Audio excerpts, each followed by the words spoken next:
ఈరోజు recipe chicken biryani. నేను max try చేస్తాను క్లియర్గా చెప్పడానికి. ఫస్ట్ 3/4 కిలో చికెన్లోకి ఉప్పు, కారం, పసుపు, అల్లం వెల్లుల్లి పేస్ట్, బిర్యానీ మసాలా, కొత్తిమీర, పుదీనా ఇవన్నీ వేసి మంచిగా కలిపి, ఇదే స్టేజ్లో నిమ్మకాయ కూడా పిండేసుకోండి, నేను మర్చిపోయాను. సో మంచిగా కలిపేసి ఒక ½ అన్ అవర్ టు 1 అవర్ వరకు పక్కన పెట్టుకోండి. ఫ్రైడ్ ఆనియన్స్ ఫ్రై చేసుకోండి. నేను ఇక్కడ పావు గ్లాస్తో 2.5 గ్లాసెస్ ఆఫ్ రైస్ తీసుకుంటున్నాను. దీన్ని ఒక ½ అన్ అవర్ నానబెట్టుకోండి, వాటర్ పోసి మంచిగా వాష్ చేసి పక్కన పెట్టేసుకోండి. ఇప్పుడు ఈ చికెన్లోకి కొంచెం పెరుగు, ఒక 3 స్పూన్స్ వరకు పెరుగు, ఫ్రైడ్ ఆనియన్స్ వేసి దీన్ని మంచిగా కలుపుకోండి. ఓకేనా? ఇట్లా మంచిగా కలిపేసుకున్న తర్వాత దీన్ని పక్కన పెట్టుకోండి. ఇప్పుడు రైస్ని ఉడికించడానికి వాటర్ పెట్టుకొని 2 స్లైసెస్ లెమన్, బిర్యానీ మసాలాలన్నీ ఇక్కడ చూపిస్తున్నాను కదా, అవన్నీ వేసుకోండి. వేసి వాటర్ మంచిగా మరిగిన తర్వాత ఇందులోకి కొత్తిమీర కూడా యాడ్ చేసుకోండి. ఈ వాటర్లోకి యాడ్ చేసుకున్నాం కదా. ఇప్పుడు ఇందులో ఉప్పు ఇప్పుడు ఆ వాటర్ ఎంత ఉప్పు ఉందంటే చాలా ఉప్పు ఉండాలి, సముద్రం వాటర్ అంత ఉప్పుగా ఉండాలి, ఎందుకంటే మనం ఇంకా ఉప్పు వేయం కదా. ఇప్పుడు ఆ మరుగుతున్న వాటర్ కొంత తెచ్చి మనం ముందుగా కలిపి పెట్టుకున్న చికెన్లో వేసి కలుపుకోండి. అండ్ మధ్యలో చికెన్లో ఆయిల్ కూడా యాడ్ చేశాను, మీరు చూసారో లేదో.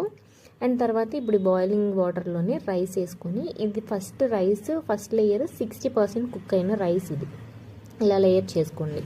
దీని మీద గీ వేసుకొని పుదీనా, కొత్తిమీర, ఫ్రైడ్ ఆనియన్ వేసుకొని, ఇది ఫస్ట్ లేయర్ అనమాట. అండ్ సెకండ్ లేయర్ వచ్చేసి 80% కుక్ అయిన రైస్. ఓకేనా? నేను ట్రై చేస్తున్నాను, అర్థం కాకపోతే కామెంట్ చేయండి, ఫుల్ వీడియో క్లియర్గా చెప్పి పెడతాను. ఓకేనా? ఇప్పుడు ఇది 80% కుక్ అయిన రైస్ వేసుకొని దీన్ని కూడా లేయర్ చేసుకొని ఇప్పుడు మరుగుతున్న వాటర్ కొంచెం తీసి పక్కన పెట్టుకోండి. దీన్ని కూడా ఫ్రైడ్ ఆనియన్స్తో మళ్ళీ గీ, ఫ్రైడ్ ఆనియన్స్, కొత్తిమీర, పుదీనా వేసుకొని పైనుంచి ఇందాక పక్కన పెట్టుకున్న హాట్ వాటర్ ఉన్నాయి కదా, అవి కొంచెం వేసుకోండి. పైనుంచి వేసి మూత పెట్టేసి దీన్ని హై ఫ్లేమ్లో 5 మినిట్స్ పాటు స్టవ్ మీద పెట్టాలి. ఈలోపు పక్కన ఒక చిన్న రేక్, ఏదన్నా చపాతీ రేక్ కానీ కాల్చుకునేది ఉంటుంది కదా, దాన్ని వేడి చేసి పెట్టుకోండి. ఇది 5 మినిట్స్ అయిపోయిన తర్వాత ఈ రేకు మీదకి షిఫ్ట్ చేసుకోవాలి మనం. షిఫ్ట్ చేసి దీన్ని అయితే దమ్ పెట్టేసుకోండి, లేదంటే ఇలా వాటర్ పైన బరువు ఏదన్నా పెట్టండి.